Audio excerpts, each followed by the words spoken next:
Estas imágenes corresponden a un fantástico show de drones que se realizó al arranque de este año en Dubái.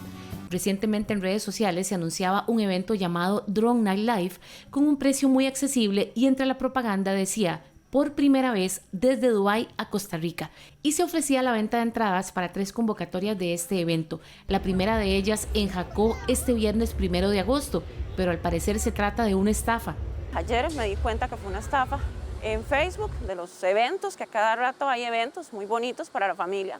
Encontré un evento de drones, una empresa lo estaba realizando en el país y me encantó. Vi la información, una página súper estructurada, muy bonita, con varios eventos en el país. Uno era en la Roosevelt, otro era en Jacó, en Playa Jacó, allí en el Crocs justamente, y otro en Sámara, 3 fechas distintas. Esta joven pagó 30,000 colones por las entradas, tal como muestran estas fotografías. Tapamos el número de confirmación y su nombre para proteger su identidad. Muchas personas van a salir estafadas y hasta mañana se van a dar cuenta. Como dicen, seguro cortan un tiempo y después regresan, pero son estafas, vea Yesenia, súper estructurada. Mira la página, todo, la información concisa, inclusive la atención excelente. Y de un pronto a otro, listo, desaparecen. En el hotel en Jacó, donde supuestamente se iba a realizar el evento, le dijeron a esta denunciante que no saben nada de eso. Al parecer, los estafadores utilizaron el nombre del hotel para engañar. Llamé al hotel y la señorita muy amable me dice, disculpe, vea, aquí no estamos organizando, no tenemos nada que ver con un evento, más bien cantidad de personas han estado llamando porque no les dan la información. Y yo digo, ¿de verdad ustedes no saben nada? No, nosotros no estamos a cargo de nada. La señorita fue muy amable, sí se refirió en que rotundamente no. A pocas horas de que se realice el supuesto evento en Jacó, este viernes, la convocatoria desapareció de internet.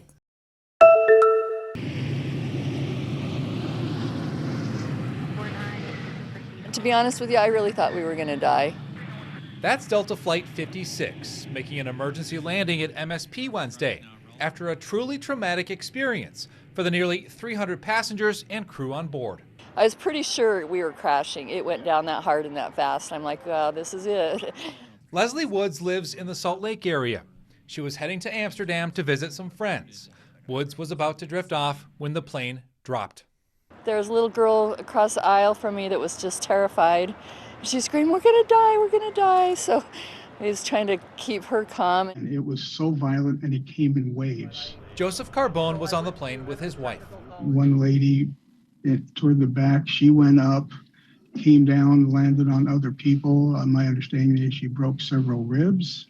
One gal got hit in the face, and there was a stewardess laying on the ground, and they said her ribs were broken. And then I heard there's a lady further up that I think her leg got broken. Woods says drink card items went airborne, and a bottle of wine nearly hit her head.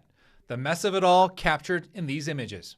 When we were flying, getting ready to land, we could see like at least 20 ambulances with their lights on. Everybody was clapping, yay, we're on the ground, you know. Woods says she suffered whiplash, but feels she's just lucky to be alive. Delta is providing a special connecting flight from MSP to Amsterdam. These 2 travelers say they'll carry on their cross-continental trip. I've learned a lesson. When I'm not up going to the bathroom or doing something, I'm going to sit down and keep my seatbelt on.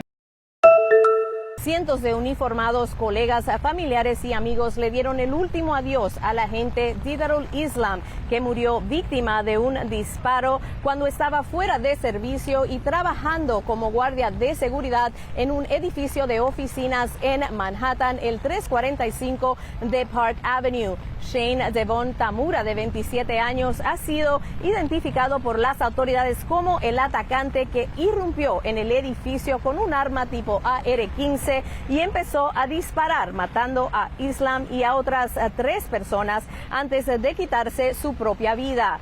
La gobernadora Kathy Hochul, el alcalde Eric Adams y la comisionada de la policía Jessica Tisch asistieron a la ceremonia que se llevó a cabo en una mezquita en el Bronx. Islam, de 36 años, era un inmigrante de Bangladesh.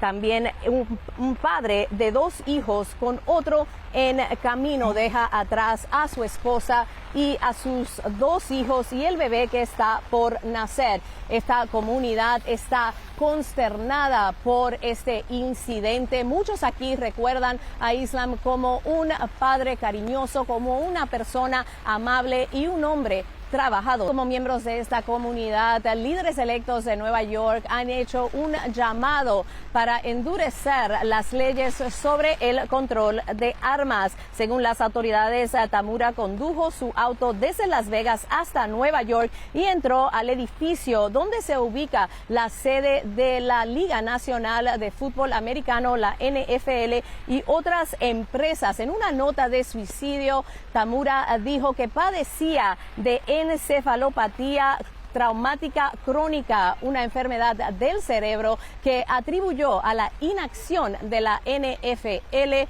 y sus días como jugador de fútbol americano, aunque no está claro si era un profesional del deporte. Las autoridades y el médico forense dicen que van a estudiar su cerebro para confirmar si padecía de esa enfermedad. Mientras tanto, el último adiós a este policía después de los servicios religiosos, su cuerpo fue llevado a un cementerio acompañado de una procesión de cientos de sus colegas. La comisionada Jessica Tisch lo ascendió a detective de primera clase durante la ceremonia para honrar la memoria de su hermano caído. En donde un temblor afectó directamente a la mina El Teniente de la región de O'Higgins, dejando a trabajadores mineros atrapados al interior de esta mina, en donde están trabajando los equipos de emergencia para dar con el paradero de 5 personas desaparecidas hasta este momento. La información que han dado las autoridades durante esta mañana ya da cuenta de una persona confirmada fallecida, las otras 5 personas que están siendo intensamente buscadas por todos los equipos de emergencias en esta división de la región de O'Higgins, además de 9 personas lesionadas. La información oficial que se ha entregado hasta este momento habla de un temblor de 4.2 grados Richter que motivó el desprendimiento de parte de este yacimiento minero en esta región y en donde están los equipos trabajando hasta este momento. La búsqueda se desarrolla, es una información que está dándose minuto a minuto por los equipos de emergencias y están todas las autoridades pendientes de esta situación